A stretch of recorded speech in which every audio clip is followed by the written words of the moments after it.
There's only one man in the world who knows what's going to happen next, and that is President Trump. Not even his cabinet officials. They're also the last to know, as we are.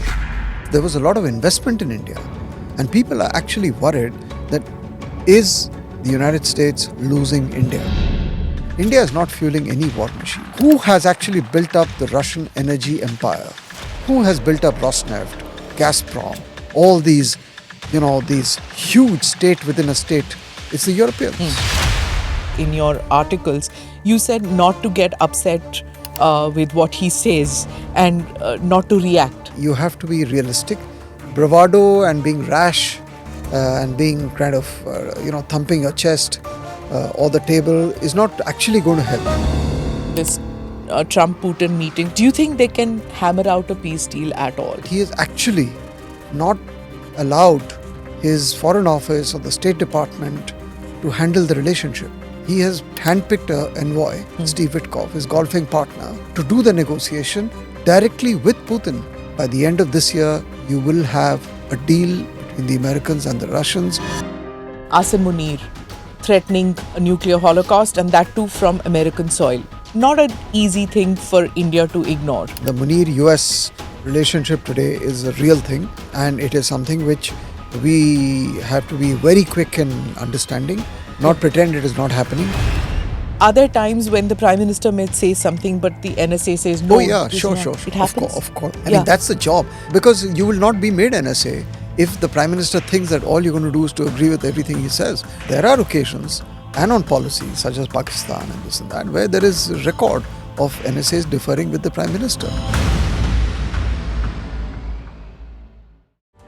This episode is powered by easemytrip.com. Namaste, Jai Hind. You're watching or listening to another edition of the NI podcast with Smita Prakash. My guest today is Pankaj Saran, former Indian ambassador to the Russian Federation. He's also served as Deputy National Security Advisor of India from May 2018 to December 2021. Ambassador Saran has been India's High Commissioner to Bangladesh March 2012 to 2015 and served at the Indian mission in Washington, D.C. Ambassador Saran, thank you so much for being part of the podcast. Thank you. Looking forward to my conversation with you. I want to begin because we're going to be airing this before the famed Alaska meet, and hopefully it happens. I don't even know. You never know with the Trump administration. Suddenly things change. But how do you see this happening, this Trump-Putin meeting which was to take place? Do you think they can hammer out a peace deal at all? Look, I think it's a firstly intensely significant moment in contemporary history, and it's extraordinary. I think Trump has staked his presidency on it, on the success of arriving at a ceasefire and finding peace with Russia. So, when he began, even before he began in his election campaign, he actually accused Biden of starting the war or not preventing the war. So he has been very consistent, and not only him, his entire Republican Party, people like Vivek Ramaswamy and everyone else, they have basically said this is not our war, and this was anathema to the orthodoxy of New York, of DC, under the Democrats, who were the bleeding hearts, fully supporting Ukraine, lambasting Russia. So suddenly it was like a complete convulsion. And so this is where we are today. Alaska, therefore, is critical for Trump's presidency and his success.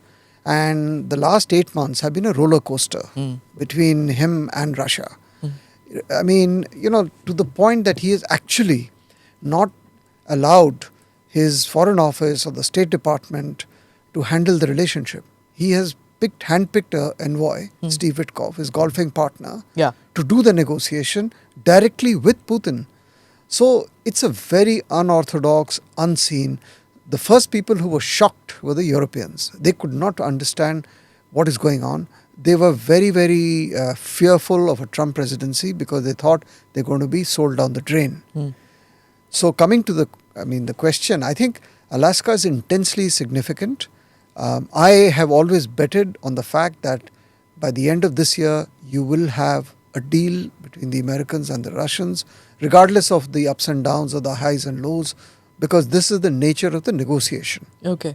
overnight, the press conference that the US president had, he says this: I'm going to meet him there, which is Russian economy is not doing well right now because it's been very disturbed by this. Then he says very significantly, it doesn't help when President of the United States tells their which is Russia's largest or second largest oil buyer, that we are putting a 50% tariff on you if you buy oil from Russia. That was a big blow. Obviously, it's not the largest buyer because he's not slapped tariffs on China to the tune of 50%. Not yet. Not yet. At the time of filing this report, I need to keep saying this. It's clearly he's signaling about India. So what is this? That we're going to hit your friend, so you got to comply. Again, so he's using all the instruments in his armor. Yeah. Right. So we know the instruments that were used in the past. This is an unorthodox instrument. So the tariffs on India are part of his Russia strategy, a part of it, not the full. I mean, we can discuss the whole basis of the tariffs, but a part of the tariff imposition can be ascribed to his Russia strategy. Now, it's debatable whether it will succeed or not, or whether it will actually have an impact. He's calculating that India will be forced to stop oil purchases from Russia. Now, supposing India does not, then what happens to the strategy? But yes, it is a signal to Russia that I'm going after you, but I'm also going after your friends. But remember, so far he actually has not gone after Russia, like the Biden people did. The people who actually imposed these crippling sanctions on Russia was not Trump, it was Biden. But then nobody expected him to go after Putin. He was supposedly friends with Russia. That was the entire Democrat campaign. Absolutely. That he is pro-Russia and everything. And now here he is going hammer and tongs. But then that's also part of what he is. He went after Elon Musk after Elon Musk funded his campaign. So there is no consistency in his attitude, behavior, policies, nothing. But what we are seeing going after India, do you think Putin blinked because this is one of the reasons? Not at all. Not at all. I mean, the stakes are much higher. This didn't materialize in the last 1 week. I mean, this has been going on since January. I mean, remember, if you catalogue all the statements and meetings held just in February, which is less than a month after Trump took over, they were extraordinary. I mean, there was a rush of meetings between American and Russian officials. So the ground was laid at that time. Since then, in the last 7 months, the dialogue has continued. I would keep my eyes on Steve Witkoff on this side and Kirill Dmitriev, the Russian RDIF. He's the economic czar. So don't you think it's quite interesting that the most difficult negotiation is being held by two businessmen? Not by the state departments, not by the foreign ministries. There is that good or bad? It's either. I mean, it's what it shows. It's the reality. No, what it shows is he's serious. Okay. He's not bound to institutional niceties that, it's foreign, so that it has to be State Department, it has to be foreign ministry. He's saying, I want my job done. Witkov was sent to Gaza, Witkov was sent to Moscow. He meets Putin one-on-one directly. It's unheard of. And he's not a diplomat. Who is Witkov? Witkov is nothing but a very successful businessman who plays golf with Trump and commands 100% confidence of Trump. So this kind of empowerment and selection of the envoy is critical to the success of the mission. You can have on paper the foreign minister saying, it's my job, I will do it. He's out of the way. He's there, but he's not in the mainstream. So so therefore this impact of this tariff on Putin's mind could be there, but I will definitely not try to exaggerate its impact on Putin because Putin's calculations are very, very different. Pastor Saran, when career diplomats negotiate deals, they have a future, they have a long-term goal in mind for the country, right? You being a career diplomat and you have negotiated so much, you know this, right? Like, you think 20 years ahead, even if you're retiring in 5 years or the administration changes in 10 years, you know, and you're planning for the country ahead. But when deal makers, when businessmen come in, they are looking at immediate transactional benefits. So how is this good for America and for the world? The American system does not actually have a kind of a professional foreign service like many other countries. Partly they do, yeah. Partly they do. Yeah. But most of their ambassadors are political appointees. They don't have one in India for the last many, many months. Yes. So it's a different structure. It's more presidential and therefore top down. And this is the way America works. It's a 4-year cycle. And every 4 years, the stables are cleaned and another set comes. So if you look at DC, it's just a revolving door policy. Today, there is all the Biden people are now professors in think tanks. And this will happen to them also after 4 years. So this is the way America functions. That they are geared and wired to achieve objectives which they put For for 4 themselves. years. Yes, exactly. That's it. And so it's very normal to accept that the last 4 years were a mistake. I will do something totally different. So predictability, and if you're looking at a bureaucratic approach that what was the precedent, pehle wale ne kya kiya, I'll do the same thing. That really doesn't apply to the United States. You've dealt with with America. You've been posted there. Even when you were in the PMO, you were part of several visits that Dr Manmohan Singh had, and later as in the national security apparatus too. You've seen how after George Bush W, there's been a consistently upward trajectory of Indo-US relations. Is this a massive speed breaker to that now? I think so. I think so. But we are not the only ones. You look at what's happened to the Transatlantic Alliance. It was the holy cow. It was the untouchable. It was the bedrock of the Western-led order, global order. Now, the first blow that was inflicted by Trump was not on India or China or Russia. It was on his own allies, the Munich Security Conference. And he started saying this also before January. And he had said this in his first term. But this time he went after them. Yeah. Basically, he said, you've got it all wrong. You're free riders. And he dismissed the Russia threat. And J.D. Vance's speech. That's what I'm saying. Yeah. So, that was the sledgehammer to Europe. And I have been visiting Europe and talking to a lot of European scholars, before January. They were all extremely worried about what would be the consequence of a Trumpian foreign policy on the European alliance. Okay. They were even talking about the existence of the NATO alliance, the transatlantic alliance. They were even talking about that the time has come to maybe de-link ourselves from the United States, and instead of having a US-led NATO, to have a European-led NATO.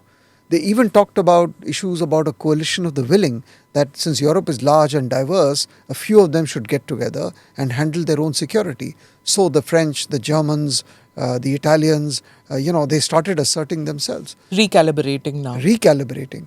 So all of this was happening. So when we look at ourselves, it's better to look at what we are going through in a larger context to understand why it is happening. The question is, are we the only ones? Or is it part and parcel of a bigger disruption globally that we are going through? And I think we are going through a disruption. So, but we can't, you see what happens when these kind of disruptions is you're looking for allies. Okay, NATO is suffering, EU is suffering, the others are also in the same boat as us. But we can't ally with them that, अच्छा ये हमको तंग करता है तो हम लोग सब एक साथ हो जाते हैं. Can't happen like that, right? Well, some of it has actually happened. Because of the FTA that you're talking about. Yeah, and if you notice, our outreach to Europe suddenly got stepped up. Yeah, it was very awkward to see that happening, but it's happening, yes. No, you had this famous visit of Ursula von der Leyen with the entire commissioners of the European Union. Never in the history of Europe have all the commissioners traveled to any country. So Europe was suddenly feeling orphaned. So they started looking at India with a new, fresh perspective, which they never had done before. Earlier it was, human rights, this, that and the other. Environment. Prescriptive. But now you suddenly found that umbrella under which you had lived for decades wasn't quite actually, was leaking. So yes, I'm not saying we can draw satisfaction from the fact that others are getting hit. That's not the point. But the point is, to make a policy response, you have to understand who you're dealing with and what is the overall situation. Because if you are making a policy response on the analysis that you're the only one getting hit and everyone else is fine, then there'll be a certain kind of policy response. But if you have figured that you're part and parcel of a bigger global disruption, then you will tweak and modify how you respond. So yes, I think we are, to be sure, at a difficult moment in the relationship. Something which we actually never expected. I mean, But in your prescriptions, which you give us in your articles, you said not to get upset with what he says and not to react, not to be reactive to every statement, every press conference that he conducts, Donald Trump, right? well, one is a style issue and the other is a substance. You know the Prime Minister, I know him. He's not a person who tweets every day, not at least on foreign policy. Yeah. It's very measured, and that's the way it is. I mean, that's the way he is, and that's the way Donald Trump is. You can't change either of them.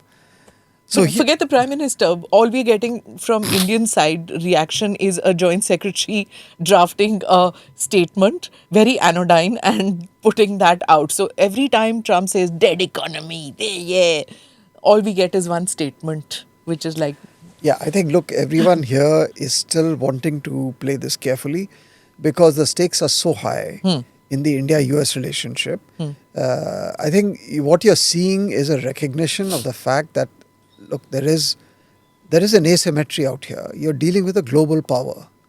You're not an equal, and you have to be realistic.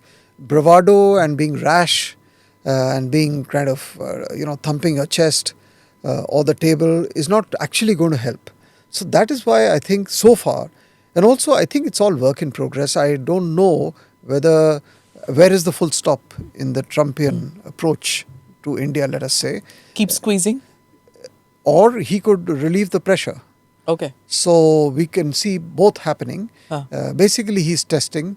Again, if I look at what he's done with China or with Russia or with Europe, so you can see all speeds of the car working, the brake, the accelerator. Entire gamut. Everything. So I think it is now after 8 months or 7 months that he's turned his attention to us. Yeah. And we lived through a fairly nice honeymoon phase for the first few months. But now we're getting into his crosshairs. May you live in interesting times, curse. Well, that's true. I mean, I think what we are dealing with is... so there's only one man in the world who knows what's going to happen next. And that is President Trump. Not even his cabinet officials. Yeah. They're also the last to know, as we are. And if we give him the benefit of doubt, he's got it figured in his mind, what he actually wants at a very broad macro level. He's looking at the world as a chessboard, as a deal-making platform. He's looking at each country, how it fits into his bigger design. And so it's quite amazing that the only person who knows the next step is him. And not even his, as I said, his officials. You made an interesting point that when he came in, he had this single goal in his mind. Of course, many goals, but one thing is to end these endless wars. America's involvement in these endless wars. That was one of his earliest things. Then, of course, comes in that Nobel le aao, ye le aao, wo le aao. All that is there, of course. But ending these America's endless wars, where does India fit into this now? Yeah, that's a very interesting question. Because I think you're getting closer and closer to explaining why what is happening. But just to step back a little bit, he was the president who came in amidst a lot of adversity in 2016-17. And the first thing he did was, I want to withdraw from Afghanistan. And imagine at that time, the US administration dealt with the Taliban and signed an agreement with the Taliban in Doha. And people were aghast that here is a superpower which is actually saying, I'm leaving. And they had no problems in dealing with a non-state actor like the Taliban, which is just a ragtag outfit. And they handed over the power. The execution was done by Biden, but the agreement was signed by Trump. So this thing about America getting enmeshed in these kind of endless wars is very much, if you're trying to, let's say, understand Trump to the extent that is possible, one of the strands, I think, of his psychology is this, that, or some element of consistency, that he actually wants to get out of these endless wars. So we saw that happen, as I said, in Afghanistan. He did it. No other president could do it. Nor did any other president want to do it. And it was extremely unorthodox. And he used Qatar. He used Pakistan. He spoke to Russia. He spoke to China. It didn't matter to him. His objective was to get out. Now, in this presidency, he has been saying, even in this election campaign, that America is getting overstretched. He doesn't put it in the diplomatic language, but you can see, because he's basically a businessman, he's a real estate developer and so on. But you can make out what he's saying is, look, I think we've been getting stuck in all these wars. I want to get out of them, number one, but I also want to try and, put a stop to them. And Russia was a classic example, I just told you, completely divergent from the Democrat position, completely. I mean, it's not a marginal change. It's a tectonic shift in the approach. And so when you talk to the American elites and papers like New York, Times and Post and, the liberals, they couldn't figure out what the hell is going on, because when the invasion took place in 22, they were the ones who really went after Russia and demonized. And suddenly you have your own president who is actually saying that it wasn't Russia's fault. It was Ukraine's fault and it was Biden's fault. So this is nothing short of a political But he earthquake. keeps changing that too. Suddenly Zelensky becomes enemy. Within a week, he's back to talking with them. He's back to arming Ukraine. Yeah, but I think these are tactical day-to-day shifts. But let's not forget the strategic goal. And I think that he seems to be very consistent of getting this war ended, finding a ceasefire. And by the way, the justification, whatever he's giving is giving, but within his coterie, in inner circles, you have two strands of people who are giving the ideological justification for this approach. One are the ideologues, the strategists, who believe that if you can succeed in ending the war and winning Russia over, or giving Russia some space, you have at least half a chance of extricating them from the Chinese embrace. So they have said it in as many words and also by imputation that the previous administrations simply drove the Russians into Chinese arms, which is what the Indians have been saying from the rooftops. That's the first. That's a strategic, ideological, like the big, picture. The second view which is coming out is that I need Russia for my economic needs. If Ukraine has minerals and this and that, Russia has 100x. So if I can get those deals there, if I can work with Russia on the oil and the minerals and the energy and the Arctic and all of that, then, that's also a great advantage to me. So these are two competing strands. So why is he so angry with India buying oil from Russia? Not so much with China. Look, China, he hasn't yet come to China. He's made a few steps. He's taken a few steps. The initial, the flurry of tariffs, backtracking. It's losing out to China in the trade war if he does it, right? But he hasn't yet opened the China file in the seriousness with which I think he has plans. He has shown his hand a little bit in the first 6-7 months, backed off. But I think he will come to China. China knows it. It's a matter of time. Okay. And so it could go either way. It could go either in the way of a much more fierce degeneration of the US-China relationship, or it could go into a big, huge deal between the Americans and the Chinese. What works for us? If those two giants fight among each other and he takes his eyes off us, isn't that an ideal thing? I don't think it works that way, because as we are now discovering, India is going to get hooked up and caught in any kind of crossfire between any of the big powers, whether it's Russia, China, America. We cannot, put our head under the sand and say we're not going to be hit or we're not going to be affected. I think it's a moving system. We have to just be prepared for these dynamic shifts. So on China, that's what I would say is something that we have yet to come to that relationship. Right now, I think he's focused on Russia. Earlier, he was focused on the West Asia, the Iran-Israel issue.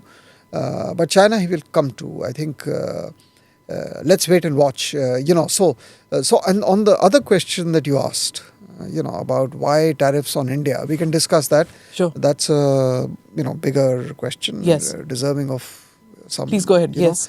So I think there's more to it than meets the eye.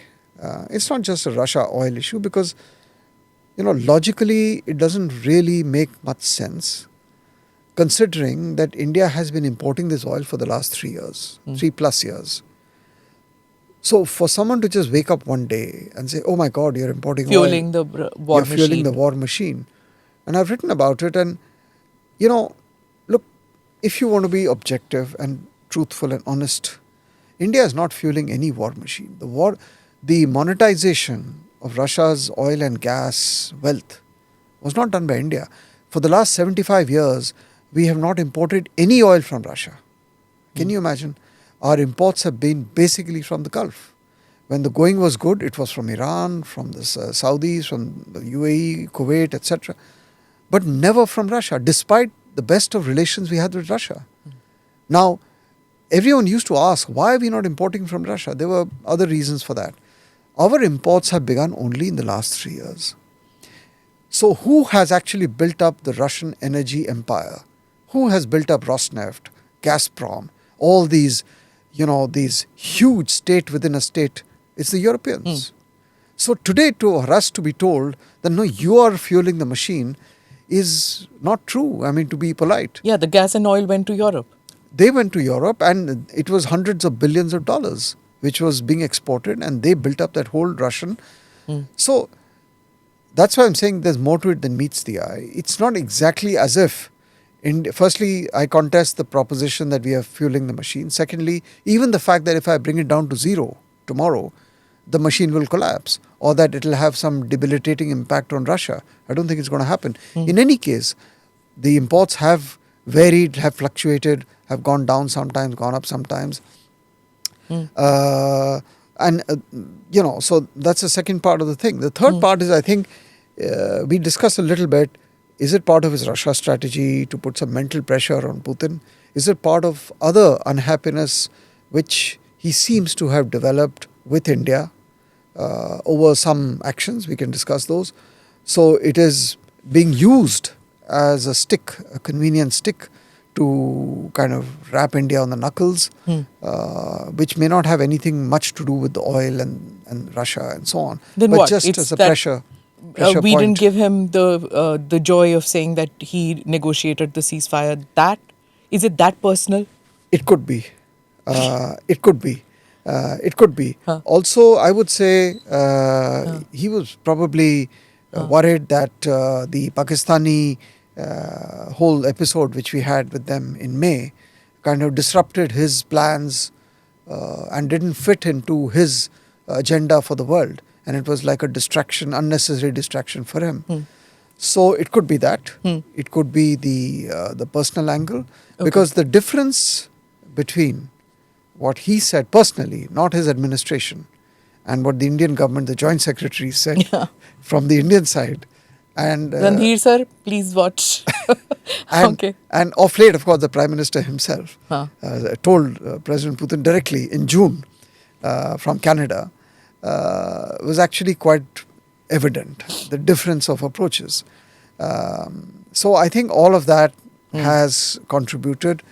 But and he's bringing that hyphenation back, India-Pakistan hyphenation. Yeah.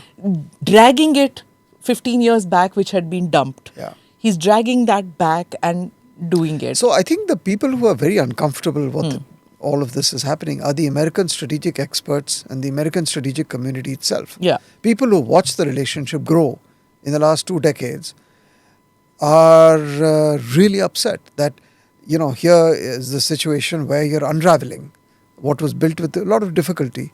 And I don't see actually how it's going to help America meet its interests in the region, meet its interests globally. Yes, I mean, we have this playbook in the past of major powers, all three, America, Russia, China, using Pakistan as a stick to beat India. And in different periods of time, each of them has used this. The state of Pakistan and the military whenever India has either fallen off the line, or is misbehaving, or is being too big for its boots, or is not fitting in, then they use Pakistan. So there's a charter they put forward to us that you got to walk this line. If you don't, then we use Pakistan. That's it? Something like that. Something to that Something effect. like that. It's a very convenient. So each of them, if you study the American, Pakistan, Russia, Pakistan, and China, Pakistan, they all have their different methodologies. But the fact is that it's a very convenient and a ready entity to use against India. And The most uncomfortable thing is to see literally America. I use the word. I don't want to use the word, but I'm using it, literally cluster bombing India right now. One is via tariffs.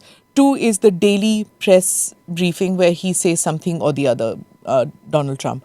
Then comes in Asim Munir threatening a nuclear holocaust, and that too from American soil.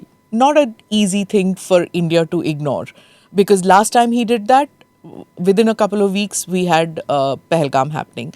So that is number 3. Number 4 is what we thought was Quad working, and now we have Japan inviting Shehbaz Sharif to come after 21 or 25 years asking Pakistan to come in. Fine, I mean that is what Japan wants to do. But what is What is Japan's interest in Pakistan? Where? It doesn't fit in at all in any sphere. These kind of things which are happening, and forget about China, that I set aside. But it looks like America, and then the 5th element which I want to bring in is media. You're seeing increasingly Western media writing about India being obdurate and random things. Just the other day I saw an article which says that Elon Musk is in court with India regarding social media and things like that. You read the fine print, it's a 2023 situation. But just bringing it up again with no new information. The new information is we tried to contact Ministry of Information Broadcasting, Ministry of External Affairs, Ministry of Department of Telecom. Nobody wanted to talk to us. That is the only new information in that. But Western media subtly impacting, because if you want to read the whole article, you have to be a subscriber. Otherwise, there's a firewall. Yeah. So most people can only read the headline and the first paragraph. Yeah. I'm just trying to say how subtly this thing is working, the Western media pressure too. Yeah, but so 5 things which I've told you. That's a hell of a lot. Let me start with the last on the media. I can tell you from my personal experience, the amount of interest I have seen among the Western media and Western strategic analysts on what is going on between India and the United States, I have not seen in the past. I mean, and the lesson for me there is that they're interested not to derive pleasure from what is happening, but they seem to be really worried about what's going on in the India-US relationship. And I'm talking about mainstream Western media and strategic analysts. The amount of queries or people coming to us, asking us what's going on, can you explain, how bad is it going to get, what is India going to do, is India going to pivot to Russia? They are really worried. So, somewhat contrary to what you're saying. So yes, what you're saying is true. There may be elements in the media. Some well-meaning, I grant you that. But there is a concern that are we losing India? So let's look at it from that point of view also, not just our point of view. Because there was a lot of investment in India, and people are actually worried that is the United States losing India? And that's a big deal for the US, for America, especially at a time when you yourself are in competition for global influence and authority with other competing powers. So it would stand to logic that you want to accumulate friends, not divest friends. So that is one thing which we should keep in mind, that there is a worry that are we going to lose India? Okay. So we should understand that we are not a nobody. And it's not as if we have no cards to play, to use the famous phrase of Donald Trump. That's the first. On the second, yes, on the Pakistan factor, I think what he has done is he has succeeded in bringing Pakistan back into the India-US equation, something which we had parked aside and we had discarded, and we were moving quite fast ahead on the bilateral. And in fact, if there was any country which had come into the equation, it was China, not Pakistan. So in a sense, we have gone back to the past. But that's a good thing because we have a lot of experience from the past. That if we have to open our dusty files and see how India handled US, India, Pakistan triangle, then we have a lot to take away. We have a lot of lessons, we have a lot of experience, and we have a lot of lessons learned from how to do it. And I think we will be able to do it better this time. So we've been through it. We've been through a US-Pakistan nexus, an alliance, a relationship. We've lived through all that. We've lived through the nuclear, the aircrafts, the military, the Afghanistan period, and everything else. So why slide down back again to that period? That's a question which we have to ask him. Now, why, either he's pulling us back, and both the countries, pulling us back to that quagmire again. Well, but let us see how much this sustains over we are looking at it in the last 2 months, right? Last 2-3 months. Let us see how much this sustains in the coming months. Is it a structural shift? Is it a tactical shift? If tomorrow we do something which brings us back into his good books, will he dump Pakistan? That's the real issue. But yes, the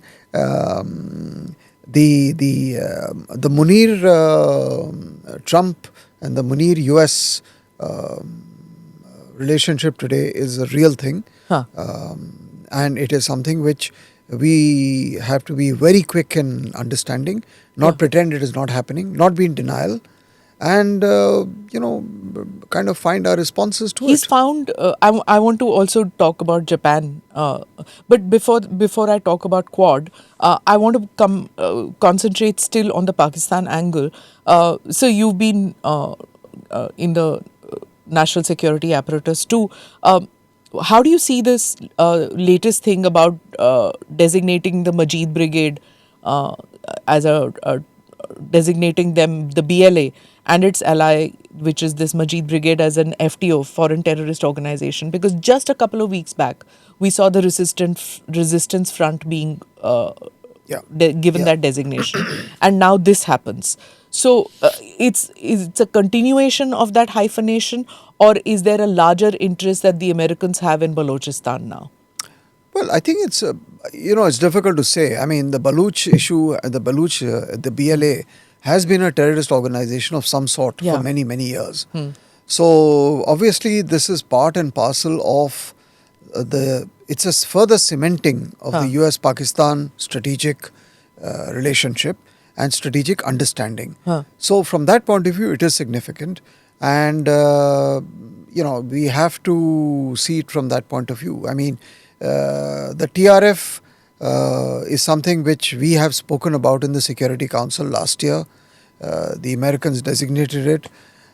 But it doesn't matter. That is not the real issue. Because BLA had been proscribed earlier. Yeah, earlier. It is the Majid Brigade now. Correct. But they want, there's that TAPI line which they have TAPI been is dead. Do you think they want to revive that? No. You can only have TAP. You can't have I. You can't have a TAPI without the I. Yeah. And as far as Balochistan is concerned, whether you designate A, B or C, it doesn't matter. The reality of Balochistan is, and you've spoken to a lot of our own experts, I know, on Balochistan, is known to everyone. Balochistan is out of control. And it's not because of their Islamic identity. It's because of their tribal identity. For centuries and decades, it's been out of control. So, it's been out of control. Pakistan cannot control that area. Now, they thought this, the CPEC and stuff like that will work out. CPEC is almost dead on arrival, or it's not functioning to the capacity that either China envisaged or Pakistan wanted. So, now is Pakistan wanting to get America involved in Balochistan so that they can bring Balochistan under control, and Americans can then pilfer out there the resources. This sounds too good to be true. Too good, I know. It but sounds countries are ambitious, right? No, it sounds like a fairy tale. Best luck, all good luck to the Pakistanis and to the Americans if this, succeeds. I mean, that's great. I mean, if you can have a joint US-China CPEC corridor passing through Balochistan and brings peace and harmony and prosperity to Balochistan, I don't think it will happen in my lifetime, but let them try. I mean, they've tried so much in the past. They bet so much on Pakistan. And every time it's led to a dump truck, to use another common phrase. So, these things are not happening. I mean, everyone invests and believes that they have kind of found the secret key to Pakistan or to Pakistan's prosperity. It doesn't happen. Pakistan also believes that, it is God's gift and it has pursued this strategy of terror against us for 3 or 4 decades. Believing that it's a matter of time before India falls, collapses, disintegrates, etc. But, facts speak for themselves. I mean, Indian strategists are very fond of, flaying their chests that our narrative was wrong. I say, what's wrong with our narrative? The narrative speaks for itself. The narrative is the reality. What is the Pakistani reality and what is the Indian reality? We've absorbed those 1,000 cuts and where we are today. Pakistan is in the midst of several crises. Now, if it believes that countries like America or China can bail it out, it's a repetition of the past. So we are actually just repeating the past playbook. And they have tried every trick in the book. But until and unless Pakistan is honest and introspects about its own internal problems, its own internal governance, quality of governance, institutions, and everything else, you cannot buy or you cannot import stability and prosperity. And India has done it the harder way. We were under US. Why? Because we were under US sanctions, Western sanctions. We had a certain kind of self-belief. We invested in institutions. We are not perfect, but we are still better off than what Pakistan managed to do. I'm going to ask you this question, which I've asked others in the podcast too. Does Pakistan read Washington DC better than India reads Washington DC? Well, in this case, it's possible. It's possible that Pakistan had got lucky. I mean, they just simply got Geographical lucky. location. Is that their luck? That is like a long term. That is a structural. But whether in the last 6-7 months, they managed to weave their way into the inner circle of Trump, which we could not. And they were apprehensive of a second Trump. They were extremely term, and Indians were jubilant about a second Trump. Again, they actually had not forgotten the kind of relationship they had with the Trump administration in the first term. They were the ones who delivered the Taliban to Trump. Yeah, Imran Khan. Yeah, but Imran Khan was the face, but it was the ISI and the military who handed it over to the Trump people. So neither has the ISI forgotten it, nor have the Trump obviously forgotten it. They gave him that victory. They allowed him to exit. The actual exit was a mess. That was Biden. Sure. But the decision to say, I'll hand them over to you. And Trump is not forgotten. And the ISI and at that time the military and the ISI obviously earned a huge IOU from the Pakistani intelligence agencies and the American intelligence agencies and the American military, because you actually helped that to happen. So if you build upon all of that in this term, so there is a good history. There is a sweet spot they had in the first term.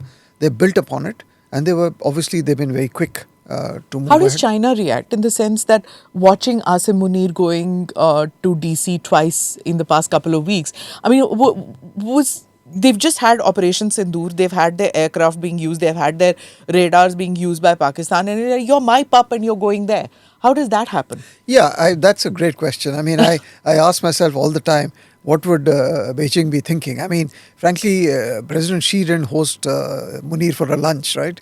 He should have hosted him for a lunch. So That's a great question, and I think it'll play out in the next few months. And part of it we will see in how they approach the India relationship.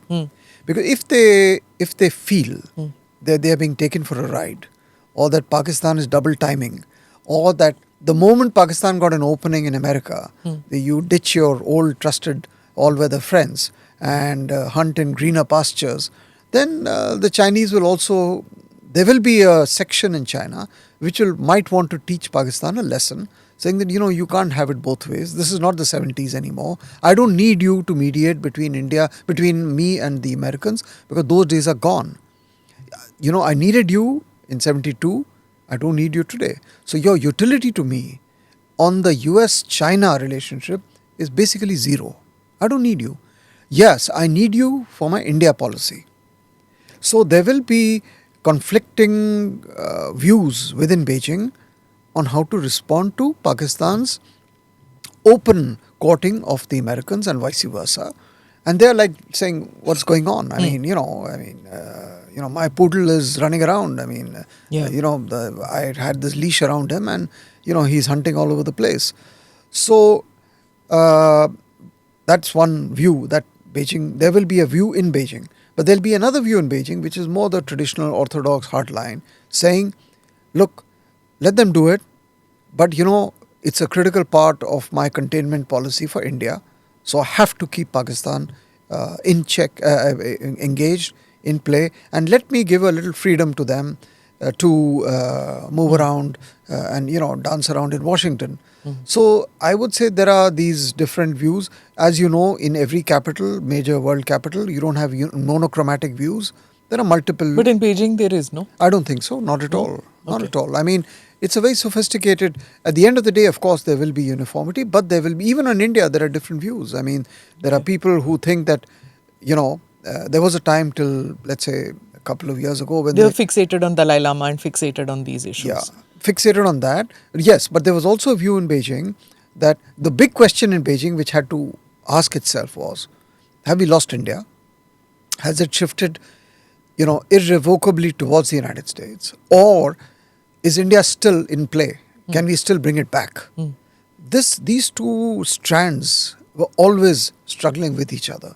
At one point, the former prevailed, that India is a lost cause. You can forget about it. It's a US ally. It's not even an ally. It's a US lackey. So we have to deal with it through the US lens, because India has lost its independent agency. But there was another view of a certain section which said, no, you're misreading India. They still have. And so when we took the position we did in Ukraine in 2022, the latter view suddenly got revived and said, look, the Indians have actually taken a view or a position which is not what the Americans wanted. So India did show independent agency.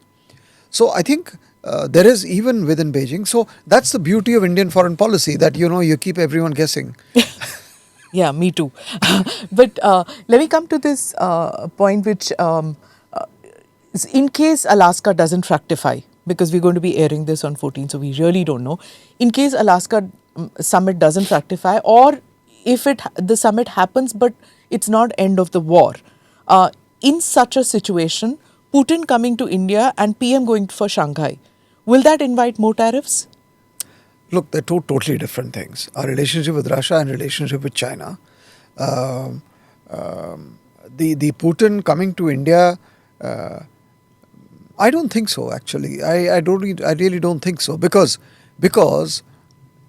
I'm pretty sure that we will have a Xi-Trump summit before the end of the year, and so unless there is a complete failure of Alaska, which frankly I would be very surprised if, my bet would continue to be on a success. Of course, I could be wrong, but that's whatever little I can understand. And he just said yesterday, he said, I'm going to Russia 3 times, he said, when he actually meant Alaska. Yeah. I feel like, how do we decipher what he's saying? Yeah. Okay. So yes, let us look at a scenario where Alaska doesn't succeed, right? Okay. Now, even there, I would like to disaggregate, because then the reactions are different. Now, if it ends in a failure, if it ends in decision to meet again, or if it ends in an interim kind of a two-stage kind of process. There are so many possibilities. It's difficult to put a finger on it. But what I can see is that they are actually moving fairly fast, despite all the confusion that we are seeing towards something. Remember, the Americans are speaking as we speak to the Europeans. Zelensky obviously sees that something's going to happen. He's nervous, very nervous. But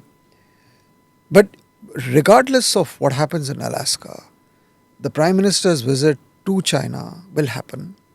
And I think regardless of what happens in Alaska, an India-Russia summit will happen.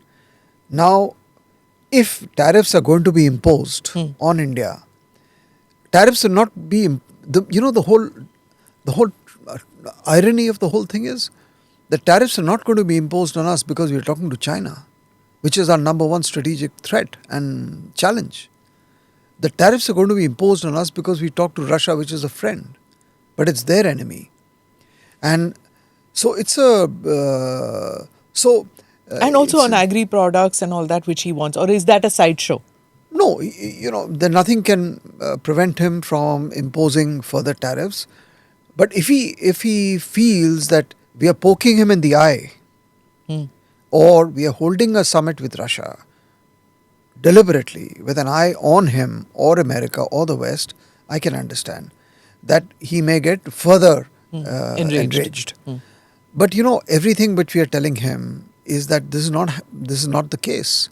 This is an annual event which has not happened since 21. He'll be coming, if he does, since after the first time after 21 to India. And if you're talking to him, I mean, in the last 7 months, your people have had more meetings with Putin than we've had. We've had maybe, 2-3 meetings. You had like 10 meetings with him. So why can't I? And I have but always... America's never negotiated and never dealt with the other country as an equal. So for us to say that tum bhi karte ho to hum kare to kya hai? No, but we are also work with them, right? No, but we are also telling him that we are not dealing with Russia to be a spoiler in your scheme or in your approach to draw down the war. We are not here inflaming the war. That's what we've been saying to the whole world in the last 3 years, that we are not in that business. In fact, the people who are inflaming the war are, one could argue, is the Europeans and maybe the Chinese. But India has never been a part of this whole view that the war should continue. So one question on Quad, and then I'll move to the neighborhood. Now that you're here, I'm going to ask you everything. It's a tough question. It's a tough examination. Tough examination. Syllabus se aage. So on the Quad, do you think the summit will happen, and why is that under threat now? Suppose... My answer to that is, what is Quad? I never heard of it. So was it an, what should I say, unnatural unit that formed? Well, it waxed and waned. I mean, it began with great fanfare in 2004, and then it died. And then it revived somewhat in 2007. Again, it died. And it revived under Trump in 2021, I think, or some in this first term. And then Biden picked it up and ran with it. So it's had a history. And like any organization, it's kind of, it's been a function of the overall geopolitical situation. It's also been a function of personalities. Shinzo Abe was wedded to it. His predecessors were not. The Australians, prime ministers were wedded to it, but it was also the Australians who were the first ones to withdraw from it. So I think, of course, look, we shouldn't over dramatize these groupings. They have a purpose, and they have a function, and they have a utility. Like BRICS. Yeah, I mean... Utility for some extent. Jab suit kiya karo, nahi to put it aside. But BRICS' record is much better than Quad. I mean, you had a summit every year since 2009. We are in 25. You had 16 summits in 16 years. Unmatched record. Despite everything people say about how the dysfunctionality of BRICS. Quad is supposed to be homogeneous. Democracies, same region, this, that and the other. So now, Quad clearly I mean, let's not pretend, is basically will survive and flourish till as long as the Americans have a stake and support and believe in the Quad. A Quad minus America, which basically Japan, Australia, India. We are in any case doing what we have to with Japan and with Australia. We have excellent bilateral defense security ties with them. Now, there was a time when we needed the Quad because we had our border clashes with China. There was a understanding among all Quad members that if you had to face the China challenge of the next coming decades, none of us can do it alone. You need to work together. Now, if in the wisdom of President Trump, he thinks there are different instruments he has to deal with the China challenge, and Quad is not one of them, or is a very subsidiary element, then naturally the momentum or the ballast for Quad will reduce. So now we put Quad in the back burner. We bring in Shanghai Cooperation in front, and we bring NAM in front, which had been put in the back burner earlier. Is that it?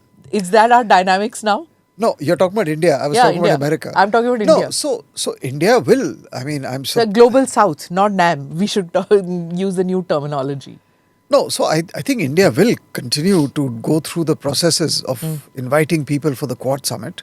It's a different matter who comes, but it is India's turn. But if to host the DJT Quad. goes first to Pakistan, first to Islamabad, and then comes for Quad in India, no thank you. Look, I think We can't stop him. let us be adults and be prepared for anything and everything, because there are some things which are in your control, some things which are not in your control. And if we have to live in this kind of a topsy-turvy world, just get your act together and don't outsource your and seek validation or outsource your security to Washington or London or to Moscow or to anyone. Just keep your eye on the ball and focus on it. If it is your turn to host Quad, be a good host, invite everyone. If they don't come, that's their problem. Yeah. So then you decide whether you want to go ahead with the summit or defer it to next year. We'll come to that when we come. But as of today, I know that India is supposed to host. It is India's turn. After all, we've had 2-3 meetings with the foreign ministers under the Trump administration. Yeah. We'll see. I mean, if he wants to go via Pakistan, obviously he knows what he's doing. And obviously his people, he may not know, his people will know what impact it's going to have on the India-US relationship. Who was the last presidential US, I think Clinton, right? Bill Clinton. And that also was not an official visit. He just stopped over in the airport and a few hours addressed the people of the country from a few hours. Yeah. After hours. that, there's been no US presidential visit. So, if the American... That itself is for him, oh, really? I'll be the first one? Just like he did North Korea? Yeah. He'd probably do that. But he can go. I mean, he can go That's once, twice, thrice. Yeah. It's not going to change the destiny of Pakistan, right? Oh. I mean, if... Will it? I don't know. You think it won't? Look, there's something called having strong fundamentals, and there is something called having a dysfunctionality which is structural and which cannot be fixed by even the most magnanimous American president. After all, I mean, they had the hand of Richard Nixon and subsequent US presidents. I mean, what happened to that country? I mean, you know and I know what happened to it. If the benevolence of the Americans was the key, good luck, or the generosity, you don't like them. No, benevolence of the Americans, good luck to them. Or the generosity of the Chinese, BRI and so on. If these were the secrets to success, Pakistan today should have been a much better and a much bigger economy than India's. We are the guys who are pushing along, chugging along, making our way through adversity, focusing on what we have to do. And we are there where we are through hard work, not through the goodwill or of anyone else. I mean, we've earned where we are today. Okay, let me just now move to the neighborhood, sir. You were posted in Bangladesh, so I'm going to ask you about Bangladesh. When you see what's happening out there, does it really shock you to see how it spiraled out of control once Sheikh Hasina left? Or were there signs you were seeing that this was going to happen? See, Bangladesh is a very sensitive issue, and it's not as amenable to discussion as the American situation because they are a very sensitive set of people. Yeah. But, your question can be answered at many, many levels. Of course, it is what is happening in the last 1 year is something which is, I wouldn't say unforeseen, but it is very serious. Now, I know that if there are Bangladeshis who are watching this, they will completely disagree. And it depends which Bangladeshis, because Bangladesh is not a uniform, homogeneous society. It's splintered across political lines and so many fault lines in that society. So it just depends who you talk to. But if you talk to those people who today control power or are close to power, they will completely refute what I'm saying. And they're saying, this is the golden period of Bangladesh because we have now attained freedom from the Hasina rule. We are now inventing ourselves. We are now finding our true calling and a true the society is now coming into its own. So it depends who you talk to. As far as I am concerned, I have lived there. I have lived there for many, many years. I have lots of friends, still in touch with them. My son was born in Dhaka, by the way. So, and I've lived at times which were very bad during the period of General Ershad, another dictator. Bad time for India. We were not considered friends. So I know what it feels like. And so we have seen the swings in Bangladesh. Again, depending on who is the ruling dispensation. So we've seen the swings from Ziaur Rahman to Ershad to Khalida Zia to Hasina. And every dispensation, the commonality of all of them is the axiom that the winner takes all, that if you are in control, there is no concept of an opposition, there is no concept of inclusivity, that if you're there, this is yours to grab. And that includes foreign policy.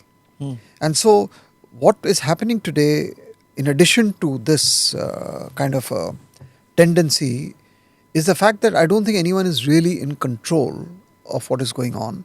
So you have disparate groups who have mushroomed, and now as time goes by, their different interests are coming into play.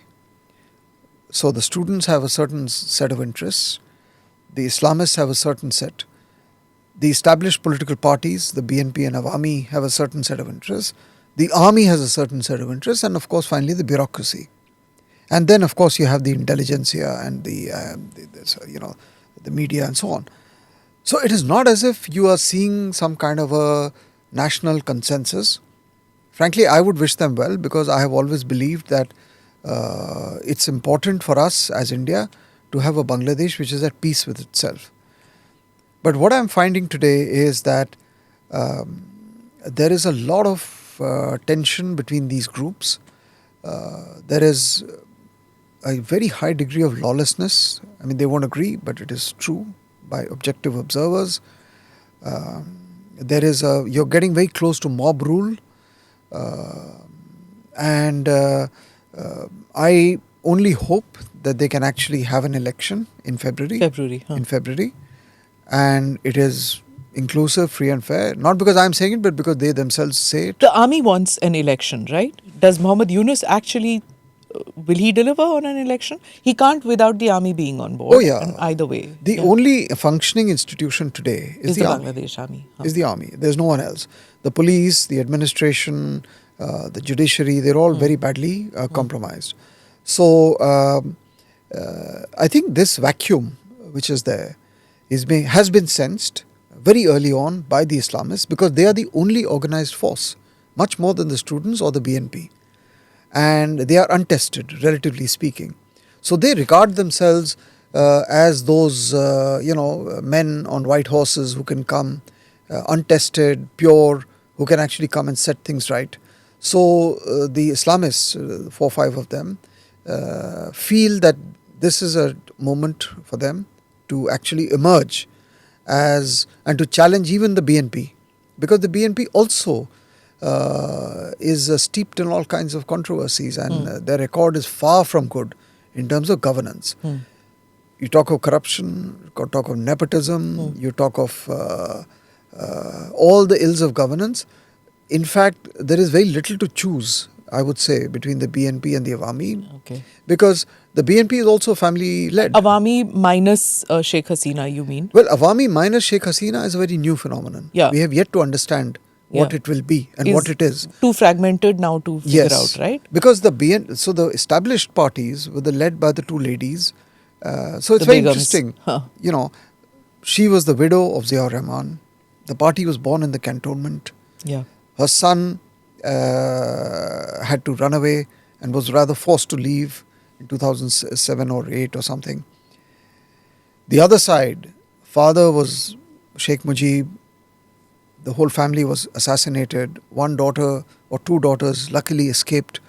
One took over the mantle. But there is no ready succession. So we have two powerful families, and their personal animosity is very sharp and has played out and has actually in many ways held the country to ransom. True. In the middle of all this, the Jamaat has emerged. And now, of course, the students have come. But the Jamaat has emerged and has survived despite everything in the last 50 years. But today, it sees its moment of being able to participate in the election and also occupy many more seats than probably it has ever done in its entire history. So we are, I think, at a new stage in Bangladesh of which we know very little. Which way this will turn, which way this will go is something we yet have to see. It's very difficult to predict what will actually happen. You know, whether the BNP or Ziaur Rahman or Irshad, none of them had this, well, they did lean pro-Pakistan as compared to Awami League, but they didn't do this free visa and to have army chief from Pakistan coming in. Some of it is What is this? No, some of it is a reaction to the Hasina period when she had cut off the Pakistanis completely. I mean, she had started getting them back in the last few years, but in her initial period, she had cut them off completely. So this is a reaction to doing, or the instinct to overturn whatever she did. But like you have Asim Munir saying we'll attack you from the east. Yeah. Clearly from Bangladesh is what he's trying to hint. So again, so the past is a good lesson. If we go back to the Khalida Zia years of 2001 to 6, where Bangladesh effectively was handed over to the ISI, the Northeast was in big trouble. We were in trouble. Now, if they want to go back to those days, this time around we've learned our lessons also. And we're not going to sit back and watch. Okay. Just because we're not talking or making loud statements doesn't mean that we don't know or that we are not preparing ourselves. We've learned our lessons. We've learned a lot of lessons. So this time around, if someone wants to replay that book, I can assure you that we're not going to take it lying down. The only thing is that we are not going to kind of talk about it or tom-tom about it, but anyone will know that if you want to play that again, you will have consequences. Okay. So, as I conclude, I have to ask you one question. Which job did you prefer, being ambassador or Deputy National Security Advisor of India? It's a very difficult question. What if I say both? Okay. What were the challenges in both of them, I would say? Well, they're very different jobs, right? As the Deputy National Security Advisor, it was, the remit was very vast. You felt you could contribute sitting in Delhi to whatever you felt as ambassador was not being done in Delhi. You said, okay, now you can't blame anyone. It's you who is responsible. So I found it extremely challenging, fascinating every day. Just to be a part of a system in which you are contributing to increasing India's muscle power or national power or capabilities, trying to help everyone get better and better. So it was a satisfying job every single day, because sometimes you succeeded, sometimes you did not. You knew the scale of the problems, gigantic problems India faces. So whatever you could do, so 24 hours was not enough in that sense. I mean, you were, maybe you're not in office, but you were thinking all the time and trying to see if I can, as much as I can do in the limited time that I have. So whatever little you could do, you take away with satisfaction. So how does a diplomat function?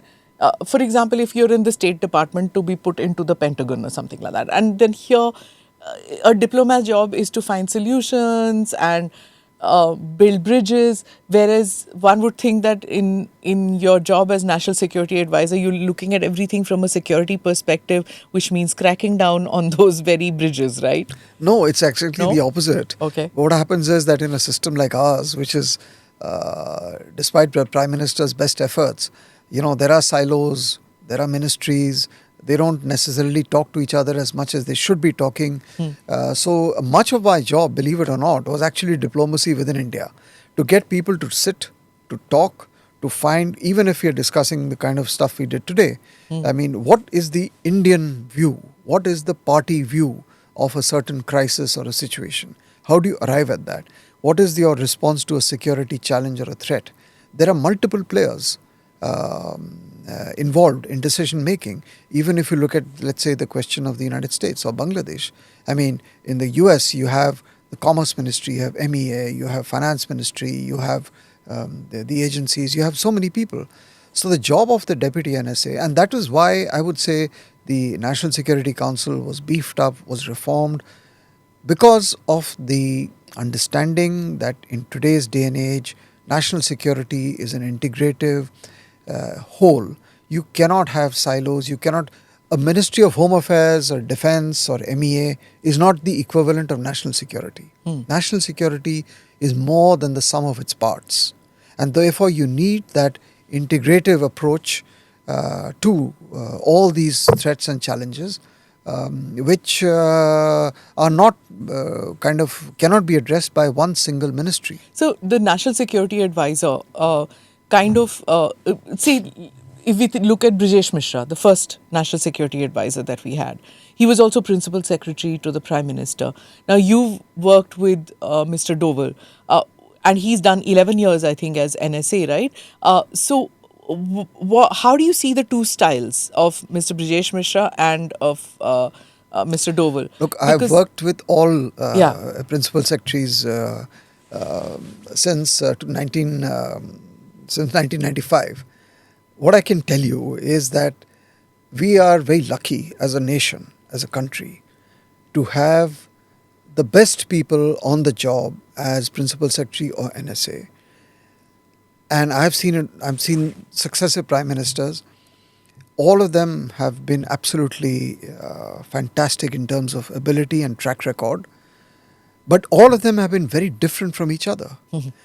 The skill sets they bring, and I haven't spoken about this at all in public to anyone, but since you raised it, before Mr. Doval, you had Shiv Shankar Menon. Before that, you had M.K. Narayanan. Before that, you had J.N. Dixit for a brief few months. Yeah.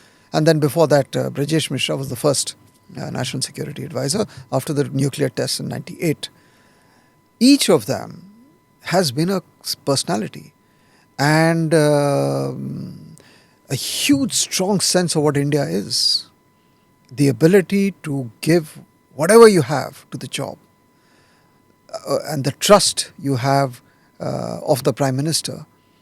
So when you watch them at work, it's a real opportunity to learn and to also and you get swept away by the kind of fervor and the passion and the zeal they have, because when you're in that position, all you think of is the country. I mean, it's a platitude.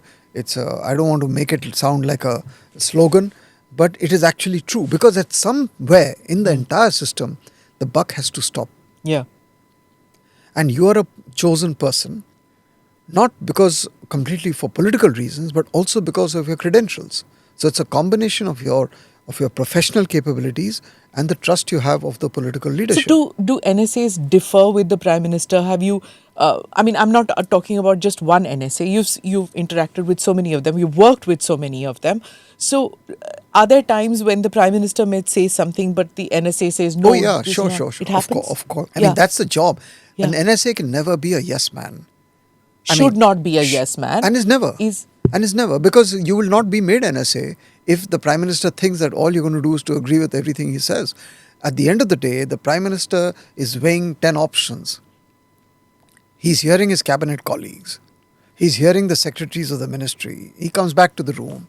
Then who does he call? I mean, he'll call the NSA and say, you were present, you heard all of them.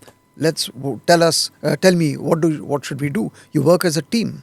So there are occasions, and on policies such as Pakistan and this and that, where there is a record of NSAs differing with the Prime Minister. So the Prime Minister may want something to do something for political purposes, which may suit his political ends or his political wishes. The NSA functions as the reality check or someone who. So you have multiple functions. I mean, you first implement what the Prime Minister wants. That's your job. But you also feed back up to him and say, listen, this is not going well. That is not going well. You want this. I don't think you should do this.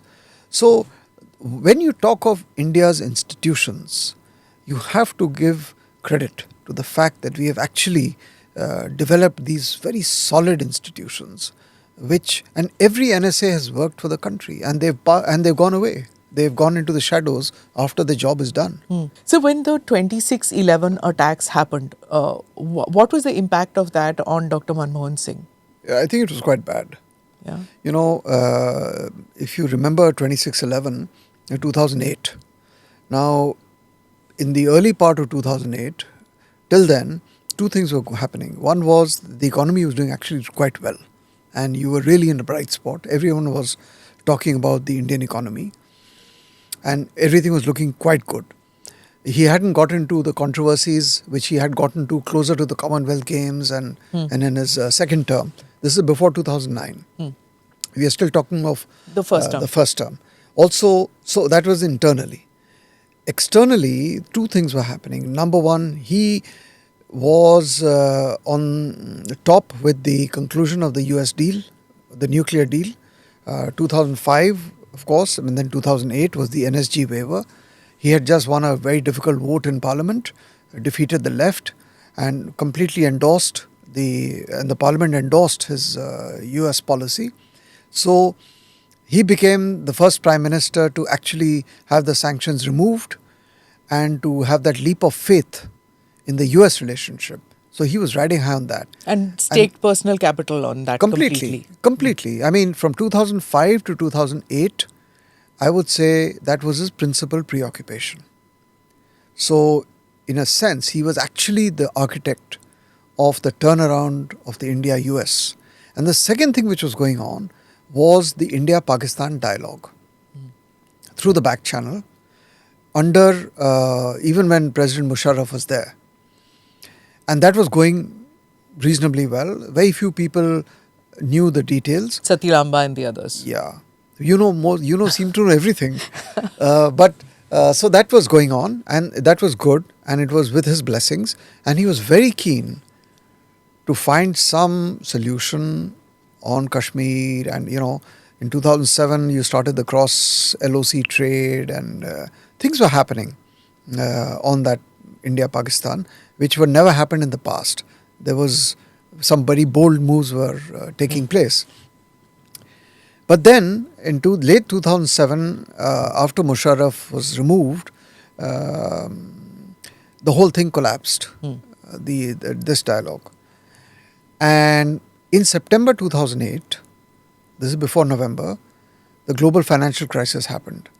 So all of a sudden, you found that things were going really well. First, the Pakistan back channel and the efforts seemed to be crumbling. Second, for no fault of yours, you were faced with this classic global financial meltdown.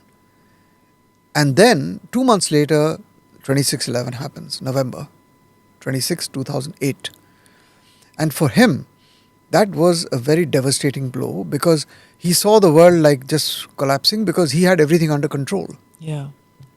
And he couldn't quite understand why 26/11 happened. There was really nothing that he had done. Of all the prime ministers, he was the one who believed in a relationship with Pakistan. And he dealt with the dictator, Musharraf. And so he couldn't understand why this had happened. What was the provocation? There was no provocation. In fact, it's difficult to think. Maybe today you can say there's provocation, but nothing at that time. And it was a very, very diabolical attack in Mumbai, in Churchgate, and Marine Drive. I mean, in Kolaba. I mean, these are things which no one imagined. So he was definitely completely, crestfallen. It had an impact on his. But it did not result in the PMO taking a muscular security approach or a muscular foreign policy approach post that. See, a lot of this has been written about. You would have seen it too. I saw it. So I remember that in the first 1 month or 2 months after 26/11, we were inundated with foreign delegations who were traveling all the way to India, basically to tell us and say, please don't do anything. That was the basic objective. We are totally with you. We sympathize.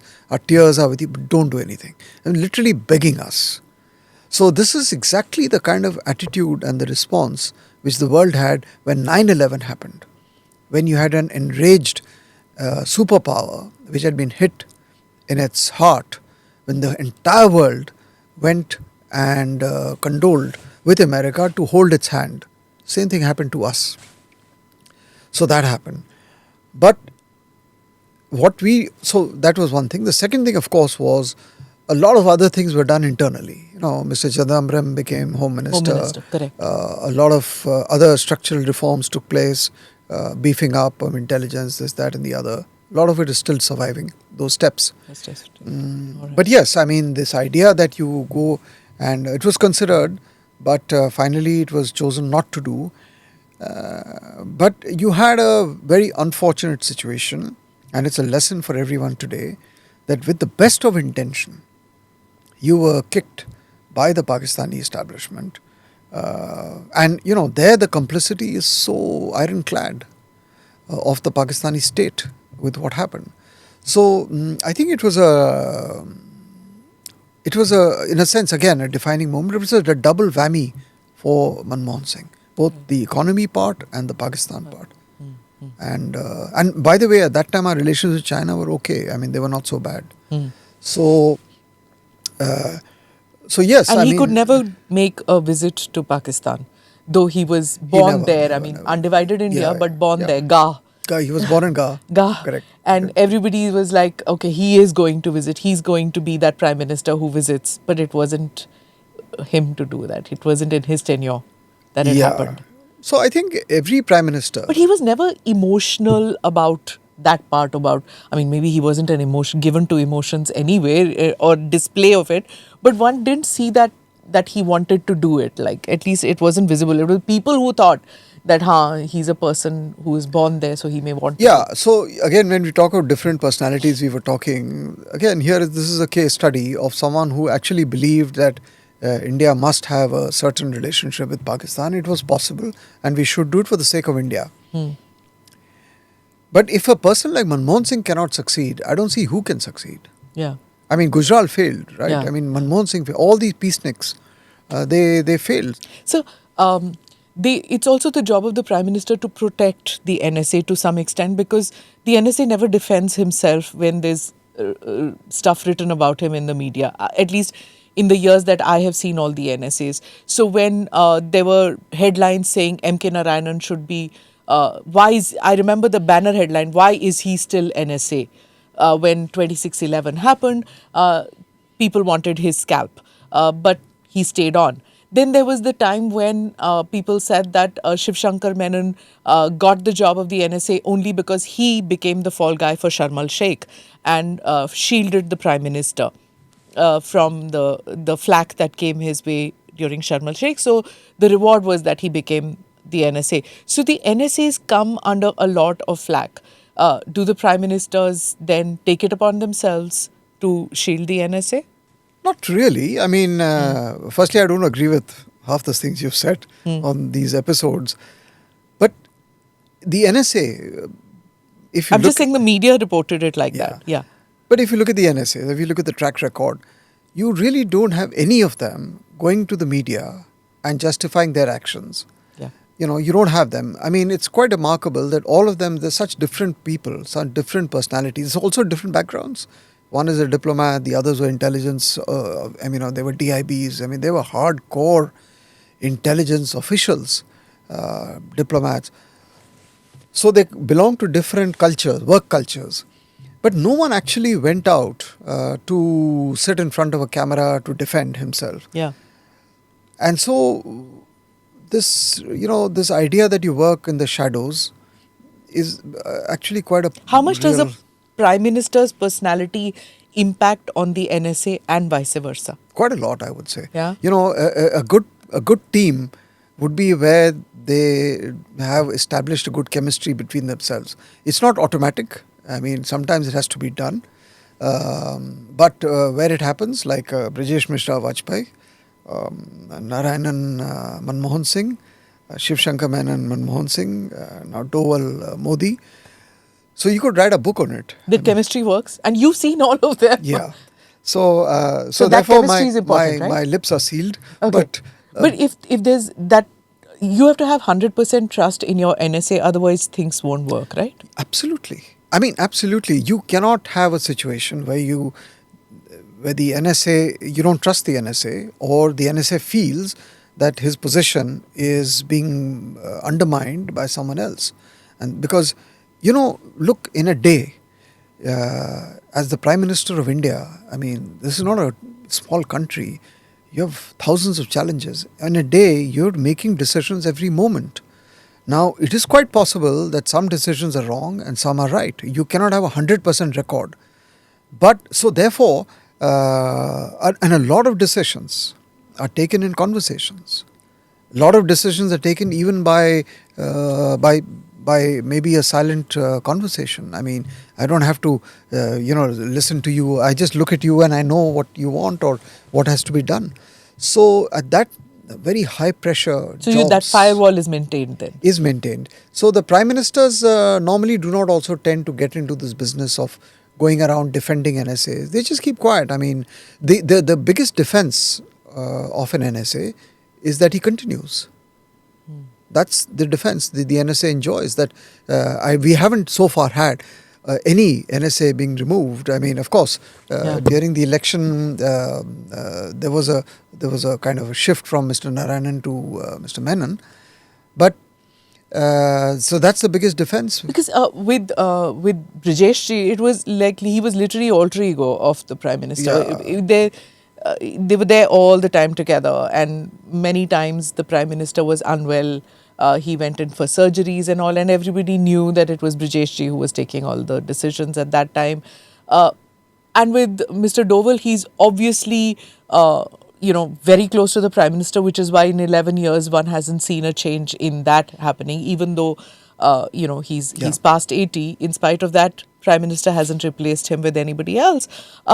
So PM's PMO is extremely close-knit, isn't it? With I think so, yeah. I think, you see, the NSA's post, when it was initially created and Brijesh Mishra was the first, those are difficult times because, as Principal Secretary, he was doing what NSA is doing today.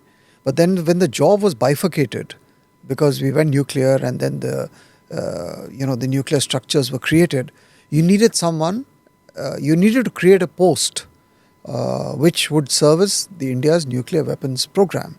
And that is how the post of NSA was born.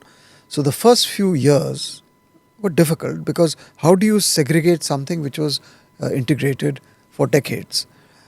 And that process took some time to stabilize. Today, the functions of the Principal Secretary and the NSA are much better defined. And then in 2018, because of the more complex challenges that India faces, there was a very fundamental reform of the National Securities Council system. And that's when I also joined. And so today you actually have a serious National Security Council apparatus, which you never had before. You had one for 20 years, from 2000 till 2018. But, it fell by the wayside. Again, because of personalities, because of many other factors. But today you have empowered it in many, many ways. So it is, in fact, a reflection of all the complex issues we have discussed that you need. So, in the PMO, the NSA and the Principal Secretary, both, I would say, occupy a very unique position in terms of access, in terms of proximity, in terms of trust, and also in terms of being empowered. Because they command lots of layers below them. So what typically happens is that they have a fairly good sense of what the Prime Minister wants. So they are the communicators of those decisions. But they also feed up to the Prime Minister. And the smooth functioning of all of them working as a team is extremely important for the Prime Minister to succeed, right? It's important. So therefore, every PMO is also very different. A PMO is not a ministry. It's a direct function of the personality of the Prime Minister and, interestingly, of the Principal Secretary and the NSA. Because they are all human beings. They are all individuals. They are not like robots. So every PMO is very different from the other. But the objective is the same. I must tell you, sir, the first time I met Brijesh Mishra was like, there was this long table and I was a young reporter. I don't know how it happened, but I was sitting opposite him and this table, and he was saying, ab to Pokhran 2 hoga hi. So I looked at it and I said, who's this man? So somebody said, oh, if Mr. Vajpayee becomes Prime Minister, he's going to be Principal Secretary. So I just looked at him and I said, Pokhran 2 hoga, to sanctions honge hamare pe. Like, was some brainy, I was in my 20s. Like, I was like, so sanctions. And he said, so sanctions hoga to hoga. Kya farak padta hai? And I said, oh my God, like, are we going to have a Pokhran 2? Really, it's going to happen if he becomes NSA or not NSA. I said Principal Secretary because there was no NSA then. So I say, is he going to become Principal Secretary? So फिर Vajpayee will have Pokhran too. So then everybody in the table was like, nahi, he's just saying it, not going to happen. And then of course Brijesh Mishra got up and went to have a smoke, which was something that he did all the time after dinner. So he didn't have dessert. He got up to have a smoke. And this was all this conversation. So I looked at him with renewed respect that, okay, so if this is the man who's going to advise the Prime Minister to have a Pokhran too. And lo and behold, it did happen. And it was like, oh my God, I'll never forget that Ashoka Hotel dinner that we had. But so a Principal Secretary or a National Security Advisor wields a lot of power, right? Oh, of course. And someone has to wield that power. You can't run a country of 1.4 billion people and expect to secure national security for this vast sea of humanity if you do not have someone with the right brains and the right, it's a very critical job, and it's in a sense, I don't know how we manage without one. Yeah, in the past. Yeah, and it's just as well that this was created. It's just as well that you empowered, and it's indispensable. I mean, I don't see any Prime Minister in the future being able to govern without a national security advisor. I'm looking forward to reading your memoirs when you do write, and how much you reveal in that will be interesting. Anyway, thank you so much, sir, for spending this time and explaining everything to us. Thank you so much. Thank you, Smita. Wonderful being with you. Thank you, and all the best for your podcast. Thank you. We should have you do also sometime. मैं क्या ज्ञान दूंगी? But thank you so much. Thanks. Thank you for watching or listening to this edition of the NI podcast with Smita Prakash. Do like or subscribe on whichever channel you have seen this or heard this. Namaste, Jai Hind. This episode is powered by easemytrip.com. Click here to watch the previous episodes.